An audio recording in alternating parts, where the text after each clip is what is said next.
بسم اللہ الرحمن الرحیم نحمدہ ونصلی ونسلم علی رسولہ الکریم۔ آج کا ہمارا یہ لیکچر اصول فقہ کے متعلق جو اہم باتیں ہیں ان کو آپ کے سامنے رکھنا ہے، ان کو بیان بھی کرنا ہے، ان کو سمجھانا بھی ہے۔ چنانچہ آج کا ہمارا پہلا سوال ہے، استحسان کسے کہتے ہیں؟ استحسان کا لغوی معنی ہے اچھا سمجھنا، اچھا جاننا۔ یہ حسن سے نکلا ہے جس کا لغوی معنی ہے اچھا، اور استحسان کا جو اصطلاحی معنی ہے وہ یہ ہے کسی قوی دلیل کی بنا پر، یعنی کسی مضبوط دلیل کی بنا پر قیاس کے چھوڑ دینے کو استحسان کہتے ہیں۔ اس کو دوسرے لفظوں میں آپ یوں بھی کہہ سکتے ہیں کہ قیاس جلی کے مقابلے میں قیاس خفی کو استحسان کہتے ہیں۔ ایک وہ قیاس ہے جس سے ظاہری طور پہ پتہ چلتا ہے یہ چیز اس طرح ہو، لیکن کوئی ایسی دلیل موجود ہوتی ہے، خفیہ دلیل ہو یا اس کی ایسی وجہ مضبوط قسم کی موجود ہو جس کی بنا پر ہم قیاس جلی کو، قیاس ظاہری کو چھوڑ کر قیاس خفی کو اپناتے ہیں، اس چیز کا نام ہے استحسان۔ اب اس کی آپ ایک مثال سمجھیں۔ استحسان کی قسمیں بھی ہیں۔ نمبر ایک، پہلی قسم ہے استحسان بالنص، یعنی نص کی وجہ سے استحسان کرنا، قیاس کو چھوڑ دینا۔ جس طرح کہ اگر کوئی بندہ یہ کہے میں نے اپنا مال صدقہ کیا، میں نے اپنا مال صدقہ کیا، اب قیاس کا تقاضا یہ ہے جو بھی اس کا مال ہے صدقہ ہے، اپنا مال 10 ہے، 20 ہے، 50 ہے، لاکھ ہے، سب پر اپنے مال کا لفظ بولا جاتا ہے، سارے کا سارا صدقہ ہے، لیکن ہم اس قیاس کو چھوڑ دیں گے نص کی وجہ سے، کیونکہ اللہ رب العزت نے قرآن مجید میں فرمایا خذ من اموالہم صدقۃ تطہرہم، کہ اے نبی صلی اللہ علیہ وسلم تم ان کے اموال میں سے صدقہ لو۔ اس سے مراد وہ مال ہے جو زکوٰۃ ہے، جس پر زکوٰۃ واجب ہے۔ اس وجہ سے ہم کہیں گے میں نے اپنا مال صدقہ کیا، اس سے مراد وہی مال ہے جو مال زکوٰۃ ہے، مطلب اس نے اپنی مال میں سے زکوٰۃ ادا کی ہے۔ اس کا یہ مقصد نہیں کہ اس نے سارے کا سارا مال وہ کر دیا ہے، صدقہ کر دیا ہے۔ اسی طرح آپ صلی اللہ علیہ وسلم نے معدوم چیز کی بیع سے منع کیا ہے، یعنی جو چیز ابھی تک موجود نہ ہو۔ اس کا تقاضا یہ ہے کہ بیع سلم جائز نہ ہو، لیکن نص کے اندر موجود ہے بیع سلم جائز ہے، تو اب ہم قیاس کو چھوڑ کر یہاں پہ استحسان پر عمل کریں گے۔ استحسان کی ایک اور قسم ہے استحسان بالاجماع، یعنی اجماع کی وجہ سے ہم قیاس ظاہری کو چھوڑ کر قیاس خفی کی طرف چلے جائیں گے، قیاس کو چھوڑ کر استحسان کی طرف جائیں گے۔ اس کی مثال ہے استثناء۔ استثناء کا معنی یہ ہے کہ آرڈر پر کوئی چیز بنوانا۔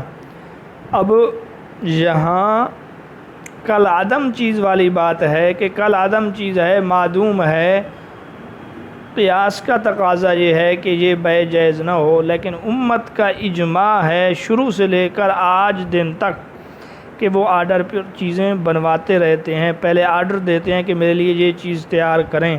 تو اب ہم اس جگہ پہ اس لوگوں کی، اس امت کی اجماع کی وجہ سے قیاس کو چھوڑ دیں گے۔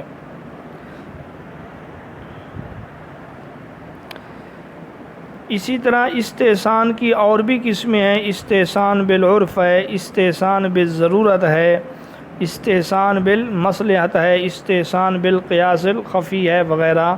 آپ صرف استحسان کا لغوی معنی، اصطلاحی معنی یاد رکھیں، اور آخری جو یاد رکھنے کی بات یہ ہے استحسان کا سرخیل امام ابو حنیفہ رحمۃ اللہ علیہ کو کہا جاتا ہے، اور استحسان کا منکر ائمہ اربعہ میں سے امام شافعی رحمہ اللہ کو بتلایا جاتا ہے، ان کا رسالہ بھی ہے استحسان کے رد میں۔ اسی طرح آپ رحمۃ اللہ علیہ کا قول یہ بھی ہے من استحسن فقد شرع، جس نے استحسان کیا گویا کہ اس نے نئی شریعت گھڑی ہے۔ اگلا ہمارا سوال ہے عرف کسے کہتے ہیں؟ تو عرف کی تعریف یہ ہے کسی قول یا فعل کی بابت عامۃ الناس کا جو طریقہ ہے، عامۃ الناس یعنی عام لوگوں کا جو طریقہ ہے کسی قول کے متعلق یا کسی کام کے متعلق، اس کو عرف کہتے ہیں۔ اس عرف کی بھی آگے قسمیں ہیں کہ عرف وہ قولی اعتبار سے ہے آیا عرف فعلی اعتبار سے ہے۔ اسی طرح عرف کی دو قسمیں ہیں کہ وہ سب کا عرف ہے تو اس کو عرف عام کہتے ہیں، اور اگر کچھ لوگوں کا عرف ہے تو اس کو عرف خاص کہتے ہیں۔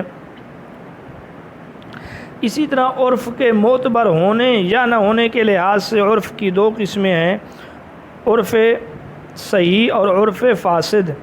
عرف صحیح سے مراد لوگوں کا وہ طریقہ ہے جو نص اور اجماع وغیرہ کے خلاف نہ ہو، اور عرف فاسد سے مراد لوگوں کا وہ طریقہ ہے جس میں کوئی حرام حلال قرار پاتا ہو یا اس کا الٹ ہو۔ یاد رکھیں عرف کے معتبر ہونے کی جو شرائط ہیں وہ 4 ہیں۔ نمبر 1، عرف پر عمل سے کوئی نص معطل نہ ہوتی ہو۔ اگر لوگوں نے کوئی ایسا عرف بنا لیا ہے کہ اگر اس کے اوپر ہم عمل کریں گے تو کوئی نص معطل ہوتی ہے تو ایسے عرف کے اوپر عمل نہیں کیا جائے گا۔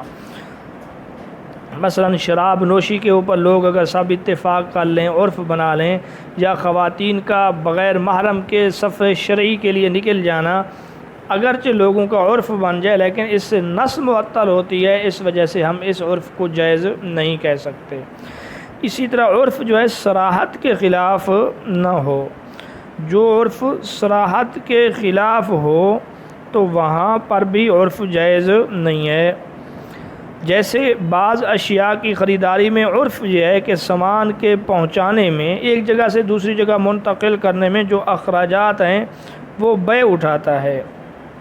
اب اگر معاملہ کے وقت بے نے اس کے خلاف صراحت کر دی کہ میں تو اس کا خرچہ نہیں اٹھاؤں گا، تو یہ عرف معتبر نہ ہوگا۔